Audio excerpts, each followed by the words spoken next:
I want to start with that larger question of confidential funds kasi ang daming mga department na ano dyan, starting of course with the OVP and so on. Ano bang thinking nyo sa confidential funds? Yeah, personally, tutulong ako sa confidential funds. Pero depende yan doon sa agency na mabibigyan ng confidential fund. Tama yung lumabas sa news na sinusuportahan ko yung DMW na magkaroon ng confidential fund just because marami kasi mga OFW ang nabibictimize ng mga illegal recruiters. Nandyan yung na-scam yung mga OFWs natin, na bibiktima rin ng human trafficking.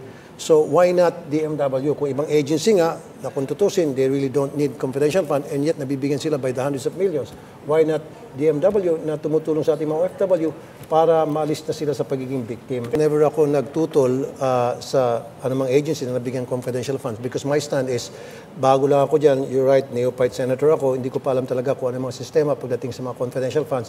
Now, meron naman sila siguro justification why they ask for confidential funds.